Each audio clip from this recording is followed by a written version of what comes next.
నా ప్రియులారా, మీకందరికీ మన రక్షకుడైన యేసుక్రీస్తు సర్వశక్తి నామములో శుభాభినందనాలు తెలియజేస్తున్నాను. ఈ ఆత్మీయమైనటువంటి ఒక పరిచర్యలోకి మిమ్మల్ని అందరినీ ప్రేమతో నేను ఆహ్వానిస్తున్నాను.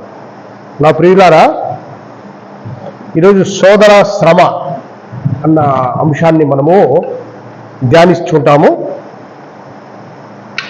ఈ సోదర ముందు పరి అని పెడితే పరిశోధన అవుతుంది, శ్రమ ముందు పరి అని పెడితే పరిశ్రమ అవుతుంది. చూడండి, పరి పరి పరి అంటే ఏంటి? పరిపక్వత అంటాం కదా, పరలోకము, పరిశుద్ధత. చూడండి, అంటే ఒక శ్రేష్టమైనది అది. చూడండి, పరిశోధన. పరిశోధన అంటే డిస్కవర్, రీసెర్చ్. ఇట్స్ రీసెర్చ్ అంటే ఆల్రెడీ దాంట్లో ఉండేది మళ్ళీ సెర్చ్ చేస్తున్నాడు. పరిశ్రమ కదా. చూడు, ఆ యొక్క శ్రమానుభవంలో ఒక శ్రేష్టత వస్తుంది. ఆ పరిశ్రమ నుంచి బయటికి ఏమొస్తాయి? ఒక ప్రోడక్ట్స్ వస్తాయి అందుబాటులోకి. అనేక మందికి ఆ సమాజంలో అవసరతలు తీర్చేటువంటి ఒక ప్రోడక్ట్స్ వస్తాయి పరిశ్రమలో నుంచి. పరిశోధన, ఆ పరిశోధనకు ఒక నిర్దేశం ఉంటుంది. చూడండి, ఒక నిర్దేశం ఉంటుంది, ఒక యాక్టివిటీ ఉంది దాంట్లో. ఒక లోక కళ్యాణం కోసం చేసేటువంటి పరిశోధన కదా. చూడండి, ఒక బల్బ్ కనుక్కున్నాడు థామస్ ఎడిసన్ కదా. ఈరోజు ఆయన కనుక్కున్నటువంటి discovered, it is discovered, invented కాదు, డిస్కవర్డ్. దట్ ఈస్ ఆల్రెడీ ఉంది, అది దట్ ఈస్ డిస్కవర్ చేశాడు. దాన్ని తీశాడు, అందులో నుంచి బయటికి తీశాడంతే, కవర్ తీశాడంతే. కాబట్టి ఈరోజు ఈ శోధన శ్రమలు ఆత్మీయంగా మనం తీసుకుంటే ఇవి ఆశీర్వాదకరం. ఎవరికి? సమాజానికి ఆశీర్వాదకరం. ఇట్లా ఆశీర్వాదకరం అవుతుంది. మనము పరిపక్వతలోకి వస్తాం, మనము రియల్ ఫ్రూట్గా మారుతాం. ఇట్స్ ఎ గ్రేట్ థింగ్ అండి. ఇట్స్ ఎ రియల్ ఫ్రూట్ అవుతాం మనం, ఫ్రూట్ ఆఫ్ స్పిరిట్ అవుతాం. ఆ real fruit of spirit it's a blessing for the society. చూడండి, యాకోబు పత్రిక 1:12 అందుకే చెప్తాడు, శోధన సహించిన వాడు ధన్యుడు అంట. ధన్యుడు అంటే ఎట్లండి? It's a highly happiest word. ఇప్పుడు చూడండి, మన కుమారుడు ఉన్నాడు, వాడు మంచి మార్కులతో 1000 మార్క్స్ ఇంటర్మీడియట్లో 1000 మార్క్స్కు 995 తీసుకొని వచ్చినాడు మన దగ్గరికి. ఎంత సంతోషంగా వస్తాడు మన దగ్గరికి. బ్లస్డ్, ఈజ్ అ బ్లస్డ్ అంటాం, ధన్యత, కంగ్రాచులేషన్స్ చెప్తాం వెంటనే మనం. కాబట్టి శోధనను సహించిన వాడు ధన్యుడు అంట. సహించినవాడు ధన్యుడు, సహించకుండా వెళ్ళిపోయేవాడు ధన్యుడు కాదు. Is a cursed. సహించిన వాడు ధన్యుడు కదా. 1 Peter 1st chapter 7th verses చూడండి. నశించిపోవు సువర్ణము అగ్ని పరీక్షల వలన శుద్ధపరచబడుచున్నది కదా. మొట్టమొదటి క్వశ్చన్ ఇక్కడ ఏమంటే, నశించిపోవు సువర్ణం. గోల్డ్ ఉందండి, అది క్షయము. ఈరోజు మీ చేతుల్లో ఉంటుంది, రేపు ఇంకో చోటికి పోతుంది, బ్యాంకుకి పోతుంది. అది పర్మనెంట్ కాదు, నీ దగ్గర ఉండదు అది కదా. అలాంటి సువర్ణము అగ్ని పరీక్షల వలన శుద్ధపరచబడుచున్నది కదా. చూడండి, ఒక గోల్డ్ని పరీక్షించాలంటే దాని యొక్క వాల్యూ, దాని యొక్క విలువ, సారం ఎంతని, అది అగ్ని పరీక్షకు, అగ్నిలోనికి వెళ్ళాలా కదా. అగ్నికి వెళ్ళి తట్టుకోవాలి.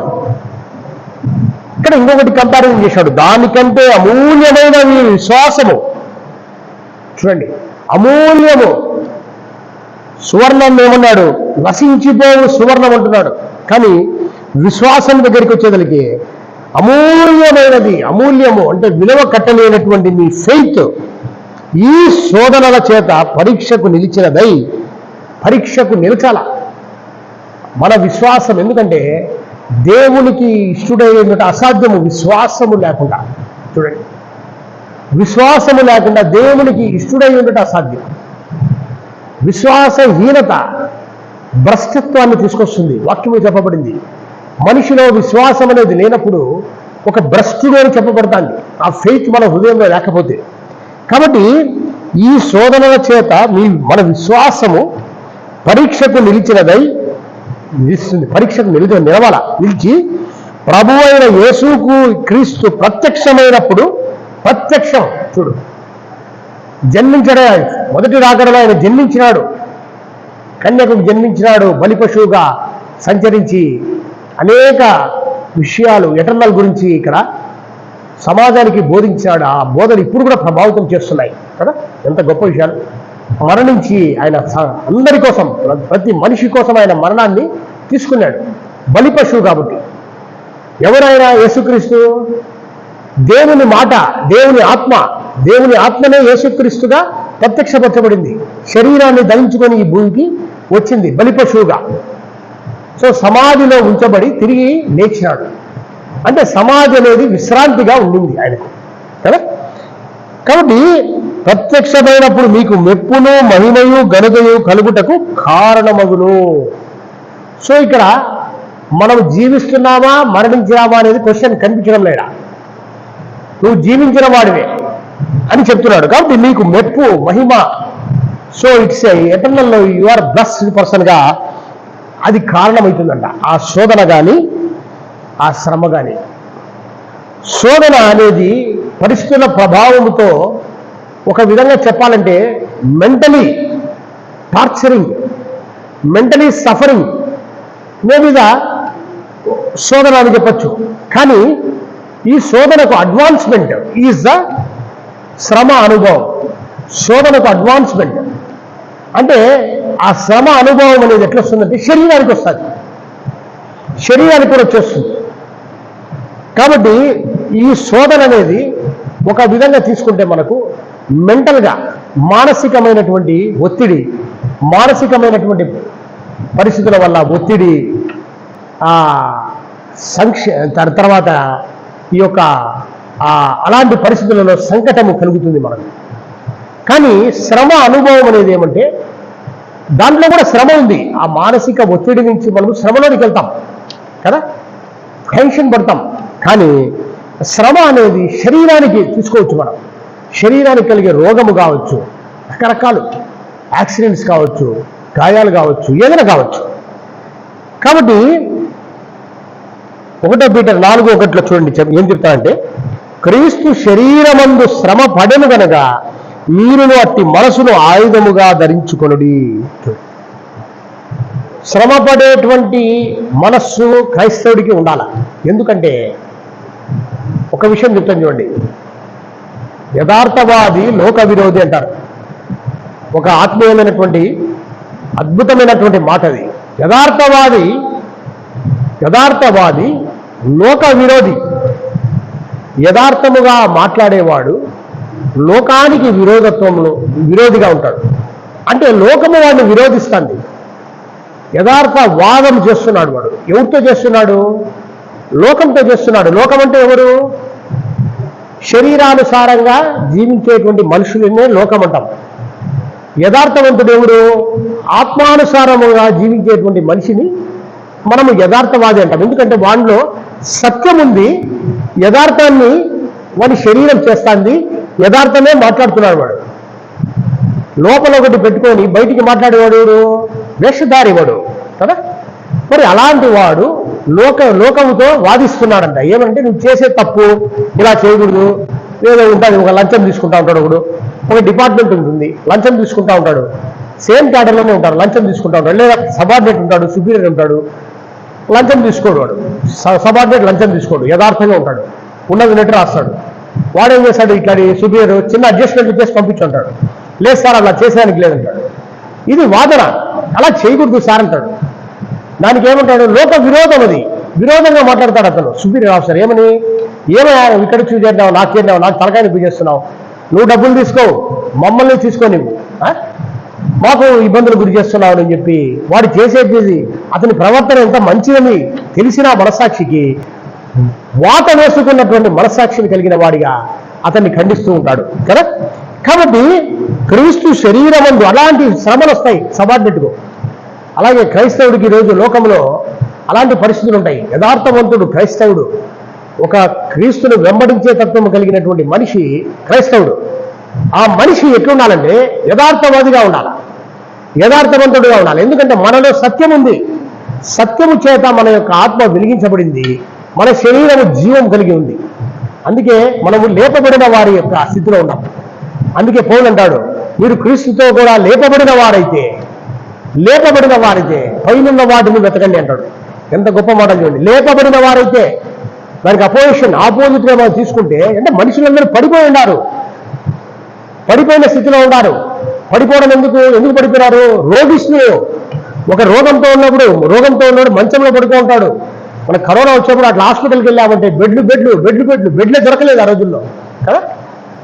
కాబట్టి ఒక రోగిష్టి ఎప్పుడు పడుకుంటాడు. ఆత్మీయమైన రోగంతో ఇబ్బంది పడేవాడు తన ఆత్మను చీకటిలో ఉంచుకొని సత్యముతో వెలిగించుకోలేక ఉన్నోడు, దాన్ని కప్పుకున్న శరీరము చీకటి. మరి అలాంటి వాడు తిరుగుతున్నాడు, సంచరిస్తున్నాడు, అది వేరే విషయము. కానీ మరణించిన స్థితిలోనే ఉన్నాడు వాడు. ఆ ప్రియ సహోదరులారా, మరి క్రీస్తు శరీరమందు శ్రమపడిన కనుక మీరును అట్టి మనస్సును ఆయుధముగా ధరించుకోండి కదా. ఎందుకంటే హెబ్రీయులకు రాసిన పత్రిక 13వ అధ్యాయము 12వ వచనం చూడండి. కావున యేసు కూడా తన స్వరక్తము చేత ప్రజలను పరిశుద్ధపరచుటకై గవిని వెలుపల శ్రమపడెను. చూడండి, గవిని వెలుపల కదా, గవిని వెలుపల లోకములో శ్రమ పడ్డాడు ఆయన పాపం. ఎందుకు? ప్రజలను పరిశుద్ధతలోకి తీసుకురావడానికి. స్వరక్తము చేత తన ప్రాణం. ఈరోజు క్రైస్తవుడని చెప్పబడిన వాడు ఎలా ఉండాలా? సమాజంలో శ్రమపడే అనుభవము. యేసుక్రీస్తు ప్రభుల వారు స్వరక్తాన్ని ఇచ్చి గమని అవతల శ్రమ పడ్డాడు. ఎందుకు? ఒక పర్పస్ ఉంది. ప్రజలందరికీ రక్షణ ఇచ్చేదానికి, చీకట్లో ఉన్న మనుషుల్ని వెలుగులోనికి నడిపించుటకు ఆయన శ్రమ పడ్డాడు. బలి కావాలా? ఎందుకంటే ఈ శరీరం మరణించి ఉంది. ఆ మరణానికి జీవం కావాలంటే సృష్టికర్త అయినటువంటి దేవుడు మరణించాలా బలి పశువుగా అన్నది నగ్గ సత్యం. కాబట్టి అలా శ్రమ పడ్డాడు. 2 తిమోతి 3:12 చూడండి. క్రీస్తు యేసునందు సద్భక్తితో బ్రతుకను ఉద్దేశించిన వారందరూ హింస పొందుదురు. ఈరోజు క్రైస్తవులకు ఇలాంటి అనుభవం కావాలండి. సమాజంలో 95% లోకంలో జీవించేవారు చెడుతనాన్ని కోరుకునేవాళ్ళు. ఈరోజు చూడండి, ధనం అనేది సమాజమును ఏల్తాంది. ధనం అనేది ప్రతి మనిషి యొక్క హృదయాన్ని వెళ్తాంది. అందుకే యేసు ప్రభు, మీరు ధనానికి దేవునికి సిరిగా ఉండలేరన్నాడు కదా. ఈరోజు నీ ధనం ఎక్కడ ఉండదో అక్కడ నీ హృదయం ఉండదు కదా. మన మనిషి యొక్క ఆలోచన ధనం ఎక్కడుందో అక్కడ ఆలోచిస్తున్నాడు మనిషి ఈరోజు. కాబట్టి దైవత్వము లేదు మనిషిలో. ఎక్కడ దైవత్వము లేదు, భ్రమపడుతున్నారంతే. మానవత్వాన్ని తెలుసుకున్నారు, దుష్టత్వంలో నుంచి మానవత్వంలోకి వచ్చినారు. ఆ మానవత్వాన్ని తెలుసుకొని దైవత్వం అనుకుంటున్నారు, కానీ దైవత్వాన్ని ఎవరూ కనుక్కోలేదు. దైవత్వమే సత్యము.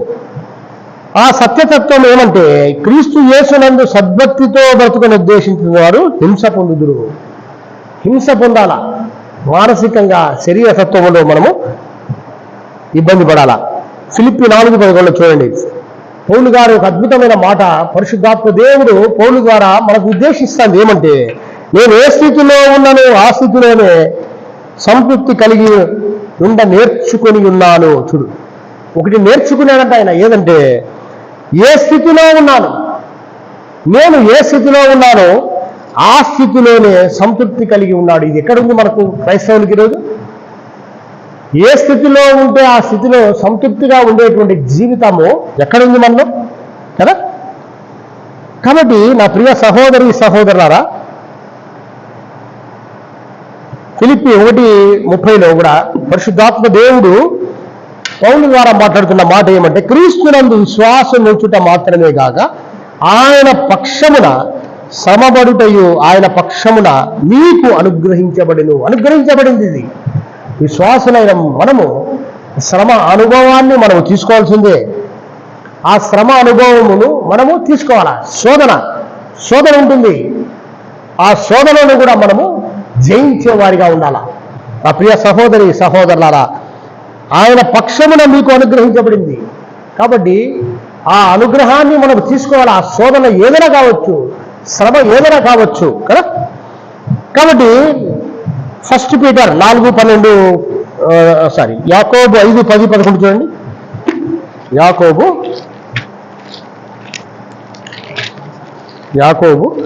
5:10.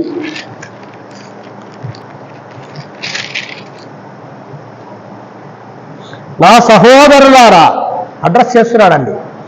ఆత్మదేవుడు మాట్లాడుతున్నాడు ఏమంటే, నా సహోదరులారా, ప్రభువు నామమున బోధించిన ప్రవక్తలను, శ్రమానుభవమును, ఓపికకును మాదిరిగా పెట్టుకొనుడి. చూడండి, మనం మోడల్టీని గురించి చెప్తున్నాడు. నువ్వు ఒక మోడల్ తీసుకోవాలా కదా.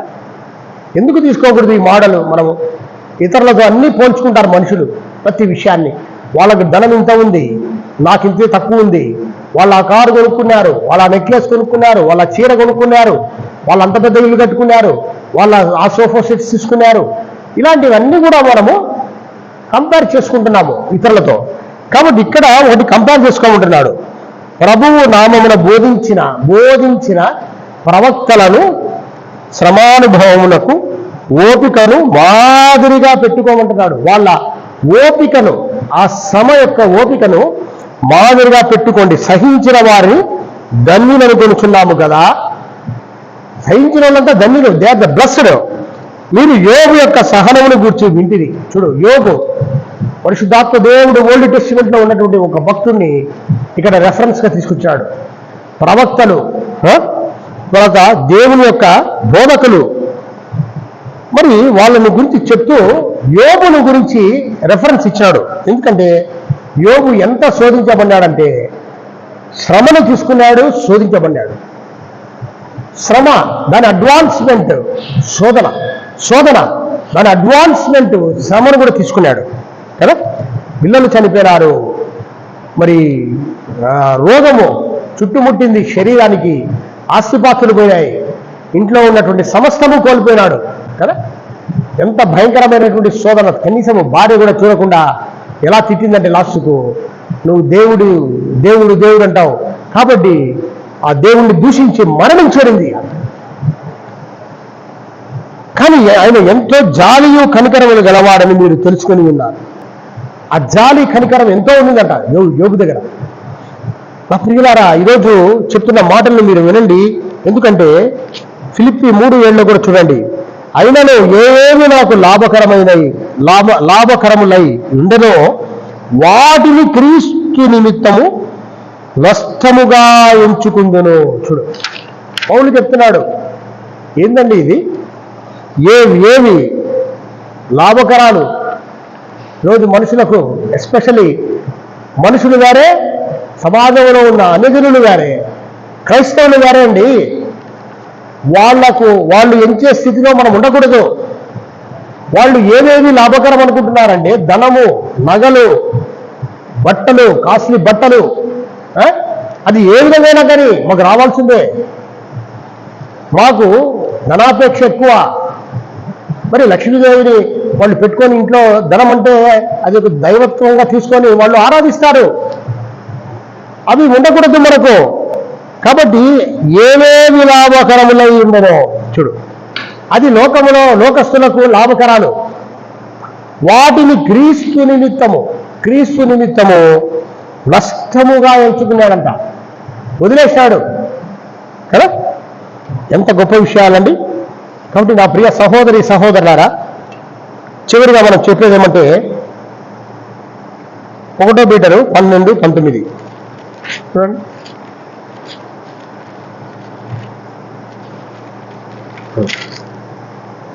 ప్రియులారా, మిమ్మల్ని శోధించుటకు మీకు కలుగుతున్న అగ్ని వంటి మహాశ్రమను గూర్చి మీకు ఏదో ఒక వింత సంభవించినట్లు ఆశ్చర్యపడుకుడి. చూడండి, ఒక విశ్వాసంలో ఉన్నటువంటి, జీవితంలో నడుస్తున్నటువంటి ప్రభు అయిన యేసుక్రీస్తు శిష్యుడు, ఆయన అడుగుజాడల్లో అడుగులు వేస్తున్నవాడు శిష్యుడు, వాళ్ళే క్రైస్తవులు. మరి అగ్ని వంటి శ్రమానుభవమును గూర్చి, అగ్ని వంటి శ్రమానుభవం ఎంత భయంకరంగా ఉంటుంది. రోగము కావచ్చు, మహా ఉపద్రవం కావచ్చు ఇంట్లో కదా. మీకేదో ఒక వింత సంభవించినట్లు ఆశ్చర్యపడు. అది ఒక వింత అనుకోవద్దు నువ్వు. ఈరోజు చాలా మంది చెప్తారు, చాలా మంది క్రైస్తవులు సోదరులు వస్తే, దేవుడు ఎక్కడున్నాడండి, మేమింత మంచి వాళ్ళము,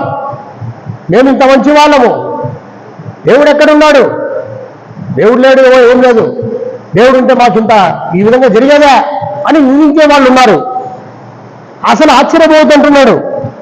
క్రీస్తు మహిమ బయలుపరచబడినప్పుడు మీరు మహానందముతో సంతోషించు నిమిత్తము క్రీస్తు శ్రమలలో మీరు పాలువారి ఉన్నంతగా సంతోషించుడి. చూడండి, సంతోషంగా మనము ఆ శ్రమను, ఆ శ్రమానుభవాన్ని తీసుకోవాలా, ఆ శోధనను మనం సహించాలా.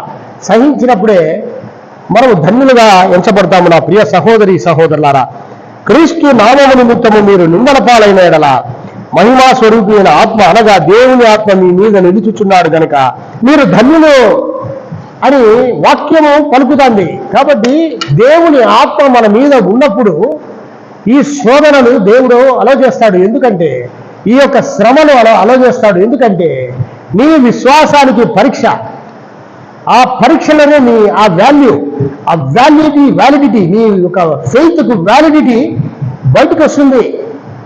ఇప్పుడు ఒక విద్యార్థి ఉన్నాడండి, కష్టపడి చదువుకుంటున్నాడు. ఊరికే చదువుకుంటా ఉంటే ఏమొస్తుంది?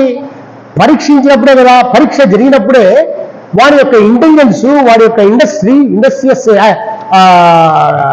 స్వభావము, వాడు ఏం చదివినాడు, ఎంత ఎక్కింది వాడికి బుర్రకు, ఇవన్నీ కూడా బయటకు వస్తుంది. సో మన విశ్వాసము ఈ విధంగా ఈ శ్రమలో మన సాక్ష్యము బయలుపరచబడుతుందండి. ఆ విశ్వాసం ద్వారా మన సాక్ష్యము పటిష్టపరచబడుతుంది. ఆ ప్రియ సహోదరి సహోదరులారా, ఇందు నిమిత్తము మీకు ఒక చిన్న ఎగ్జాంపుల్ నేను చెప్పాలనుకున్నాను. ఏమంటే, మనం అపోస్తల కార్యములు తీసుకున్నామంటే చూడండి కదా, అపోస్తల కార్యము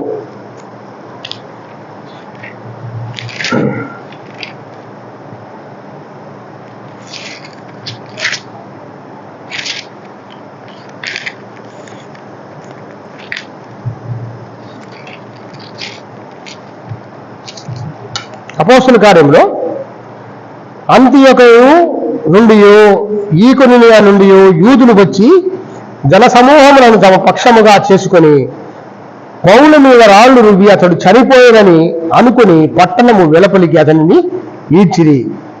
అయితే శిష్యుడు అతని చుట్టూ నిలిచి ఉండగా అతడు లేచి పట్టణంలో ప్రవేశించి మరునాడు బర్నబాతో కూడా దర్బేకు బయలుదేరిపోయాను. వారు ఆ పట్టణంలో సువార్త ప్రకటించి అనేకులను శిష్యులుగా చేసిన తర్వాత లుస్రాకును, ఈకొనియాకు, అంతియోకును తిరిగి వచ్చారు. వచ్చి శిష్యుల మనసులను దృఢపరిచి విశ్వాసముందు నిలకడగా ఉండవలెననియు అనేక శ్రమలను అనుభవించి మనము దేవుని రాజ్యములో ప్రవేశించవలెననియు వారిని హెచ్చరించిరి. నా ప్రియ సహోదరి సహోదరులారా, సౌలు పౌలుగా మారినాక సమాజంలో ఒక కొత్త కోణము ప్రారంభమైంది. ఏమంటే అద్భుతమైనటువంటి సాక్ష్యము. ఒక సౌలు ప్రభు అయిన యేసును వ్యతిరేకించేటువంటి వ్యక్తి యేసుక్రీస్తు ద్వారా సంధించబడి యేసే క్రీస్తుని అంగీకరించబడి మరి ఆయన సమాజమును ప్రభావితం చేసేటువంటి ఒక సాక్షిగా మారినప్పుడు మరి ఆయన ఏమన్నారంటే పిచ్చోడు అన్నారు. నిందల పాలు, పిచ్చోడు వీడు, నిన్న వరకు క్రైస్తవుల్ని హింసిస్తా ఉన్నాడే, నిన్న వరకు యేసు నామమెత్తుతో కొడతా ఉన్నాడే, ఈరోజు ఒక పిచ్చోడ్లాగా యేసే క్రీస్తు అని తిరుక్కుంటూ అందరికీ ఈ విధంగా చెప్తూ వస్తున్నాడు, అందరూ కొడుతూ ఉంటే కొట్టించుకుంటున్నాడే, ఒక వీరుడులాగా ఉన్నాడే అని మాట్లాడుతున్నారు. నిందలు మోపుతున్నారు. పాపం దీనికి పిచ్చి పట్టింది అని మాట్లాడుతున్నారు. మరి అలాంటి పరిస్థితులలో యూదులకు విపరీతమైన కోపం వచ్చేసింది సౌలు మీద. నిన్న వరకు ఇట్లా ఉన్నాడు, మన పక్షాన ఉన్నవాడు ఈరోజు యేసే క్రీస్తని అందరికీ ప్రకటిస్తూ మరి యేసును దేవుడిగా ప్రకటిస్తున్నాడే అని చెప్పి విపరీతంగా కొడుతున్నారు. వాళ్ళు కొట్టేదే కాదు, అందరినీ ప్రోగు చేసుకొని, వేరే వాళ్ళ జనాలంతా కూడా ప్రోగు చేసుకొని రాళ్ళు రువ్వి, చూడండి ఆ ఊరికి వచ్చినప్పుడు రాళ్ళు రువ్వి అతడు చనిపోయాడని అనుకొని, అంటే మనిషి చనిపోయాడని నిర్ధారించినాడంటే ఎట్లా కొట్టినాడండి అతన్ని. ఇంకా కొట్టి కొట్టి కొట్టి కొట్టి పడిపోయాడు పాపం. లాగి లాగి లాగి వీడు చనిపోయాడు రాని కాళ్ళతో తన్ని వెళ్ళిపోయినారు. మరి అటువంటి పరిస్థితులలో కూడా పౌలు తిరిగి లేచినాడు. లేచి ఎక్కడికి వెళ్ళాడు? నేరుగా దర్బేకు వెళ్ళాడు, వేరే పట్టణానికి వెళ్ళాడు. వెళ్ళి అక్కడ పట్టణంలో మళ్ళా సువార్త పని చేశాడు. చూడండి, ఎంత దెబ్బలు తిన్నా కానీ ఆ శ్రమలలో ఆనందించినాడు కదా. ఆనందించి మళ్ళా అన్ని దెబ్బలు తిని ఆయన మళ్ళా తిరిగి మళ్ళా ఇదే ఊరికి వచ్చి శిష్యుల మనసులను దృఢపరిచినాడు. ఏమని? విశ్వాసమందు నిలకడగా ఉండవలననియు అనేక శ్రమలను అనుభవించి మనము దేవుని రాజ్యములో ప్రవేశించవలననియు వారిని హెచ్చరించను. నా ప్రియ సహోదరి సహోదరులారా, ఈ విశ్వాసము మనకుందే. అలాంటి విశ్వాసం ఆ రోజు ఉండింది కాబట్టి ఆది సంఘం అంత గొప్పగా కట్టబడింది. అద్భుతాలు చేశారు శిష్యులు. ఎలా చేశారంటే వాళ్ళ మాట, వాళ్ళ పలుకు కార్యాలు సిద్ధపరిచినాయి. అందుకే ఈరోజు అనేక మంది క్రైస్తవ సంఘము అంతగా బహుగా విస్తరించబడిందంటే ఆ రోజుల్లో వాళ్ళకున్నటువంటి దృఢమైన విశ్వాసాన్ని బట్టి అద్భుతమైనటువంటి కార్యాలు దేవుడు వాళ్ళ చేత చేయించాడు. ఆశ మనకి ఎక్కడుంది? ఈరోజు సంఘాలలో చూస్తాం మనము కదా. దైవ సేవకులు ఎలా ఉన్నారు? ప్రాస్పరిటీ గాస్పెల్ చెప్తూ, ప్రాస్పరిటీ మరి వాక్యాన్ని చెప్తూ, నీకు రోగాలు పోతాయి, నీకు ఉద్యోగం వస్తుంది, నీకు దయ్యాలు పోతాయి, ఇలాంటి మాటలు చెప్పుకుంటూ మరి ధనాన్ని కూడగట్టుకుంటూ ఉన్నారు వాళ్ళంతా కూడా కదా. మనం చూస్తున్నాం, ఇదంతా మా కళ్ళారా చూస్తున్నాం. ధనాపేక్ష కలిగినటువంటి బోధకులు చివరి దినములలో వస్తారని దేవుని మాటలు హెచ్చరికలు జరిగినాయి. అవి ఈరోజు నెరవేరుతున్నాయి. కానీ నా ప్రియ సహోదరి సహోదరులారా, ఈరోజు ఆత్మరక్షణ కోసం ఎవరు చెప్తున్నారు? ఎలాంటి మాటలు చెప్తున్నారు? ఎవరు చెప్పడం లేదు. కాబట్టి ఒక క్రైస్తవులుగా మనం చేయాల్సిందేమంటే శ్రమలు, ఆ యొక్క శోధన శ్రమను మనము అంగీకరించాలా. అప్పుడే మనము సువర్ణము అనే పరీక్షకు లోనవుతాం. గలతీ పత్రిక 6:17 చూడండి. పౌలు ద్వారా పరిశుద్ధాత్మ దేవుడు ఏం మాట్లాడుతున్నాడు, ఏం ప్రవచిస్తున్నాడు? నేను యేసు యొక్క ముద్రలు నా శరీరం ముందు ధరించి ఉన్నాను. చూడండి, అదే పౌలు ఎటువంటి మాటలు, అదే పౌలు యేసు అన్న మాట ఎత్తితే విశ్వాసుల్ని చెదరగొట్టాడు, చంపాడు, కొట్టాడు, హింసించినాడు. అదే పౌలు ఎలాంటి మాటలు మాట్లాడుతున్నా అంటే యేసు యొక్క ముద్రలు నా శరీరమందు ధరించి ఉన్నాను అంటున్నాడు. నా శరీరమందు ముద్రలు, శ్రమలు, ఆయన గాయాలు అన్ని కూడా నేను ధరించి ఉన్నాను, తీసుకున్నాను, నేను ఆయన మరణంలోకి వెళ్ళిపోయినాను నేను అని ప్రకటిస్తున్నాడు. నా ప్రియ సహోదరి సహోదరులారా, ఈరోజు నిజమైన క్రైస్తవులుగా జీవించేటప్పుడు అనేక శోధనలు వస్తాయి, అనేక శ్రమలు వస్తాయి మనకు. వాటిని జయించినప్పుడే మనము శక్తితో జయించాలా. దేవుని యొక్క ఆత్మశక్తి చేత మనము జయించాలా. దీనికి ప్రార్థన అవసరం, పట్టుదల కలిగిన ప్రార్థన, పట్టుదల కలిగిన మారు మనస్సు, ఇలాంటి అవసరాలు పెట్టుకొని మనము శోధనలు జయించే వారిగా మనం ఉండాలని ఈరోజు నేను మిమ్మల్ని అందరినీ ప్రేమతో ఆహ్వానిస్తున్నాను. కాబట్టి శోధనలు వస్తే మనం కృంగిపోకూడదు. ఎప్పుడు కూడా మనం కృంగిపోకూడదు. శోధనలు వస్తే కృంగిపోకూడదు, శ్రమలను చూసి కృంగిపోకూడదు. కానీ ఒక క్రైస్తవుడిగా నువ్వు జ్ఞాపకం పెట్టుకోవాల్సింది ఏమంటే లేచిన వాడి అనుభవం ఇది. నువ్వు లేచిన వాడివి, సమాజంలో పడిపోయినోడి కాదు. నువ్వు పడిపోయి ఉన్నావు, రోగిష్టిలాగా పడిపోయినావు. ఆత్మీయమైనటువంటి రోగంతో చెడుతనంలో పట్టబడి నీ ఆత్మను ఆర్పుకొని శరీరాన్ని చీకట్లో ఉన్న శరీరం, జీవం లేని శరీరాన్ని వేసుకొని తిరుగుతున్నావు. నువ్వు బ్రతుకుతున్నావు కానీ జీవిస్తున్న మాటే కానీ నువ్వు మరణించిన వాడివే అని వాక్యం సెలవిస్తుంది. మరి ఈరోజు యేసుక్రీస్తు పరిశుద్ధాత్మతో కడగబడిన మనము గమని అవతల ఆయన శ్రమ పన్నాడు జనులను పరిశుద్ధపరచుటకు. మరి క్రీస్తు అడుగుజాడల్లో నడిచి మనం క్రీస్తు ఆత్మను కలిగిన మనం కూడా మరి గమని అవతల అంటే సమాజంలో మనం కూడా ఆ శ్రమానుభవాన్ని మనం చూపించాలా. ఆ శ్రమానుభవము ప్రేమగా, నిరీక్షణగా, సహించే గుణంతో, అనేకుల్ని ఆదరించే గుణంతో, నిజాయితీగా, నిబద్ధతతో, యథార్థవాదులుగా జీవిస్తూ ఈ లోకాన్ని ప్రభావితం చేసేటువంటి అద్భుతమైనటువంటి దీపాలుగా మనము సమాజంలో జీవించాలని ఈరోజు మిమ్మల్ని అందరినీ నేను ప్రేమతో ఆహ్వానిస్తున్నాను. కాబట్టి శ్రమను మనము ఆశీర్వాదకరంగా తీసుకోవాలా. అలా తీసుకున్నప్పుడు మన జీవితాలు ధన్యకరం అవుతాయని దేవుడు పరిశుద్ధ నామమును బట్టి మిమ్మల్ని ప్రేమతో ఆహ్వానిస్తున్నాను. ఈ వాక్య పరిచర్య మీ హృదయాలలో నూరంతలుగా ఫలింపచేయుగాక. God bless you.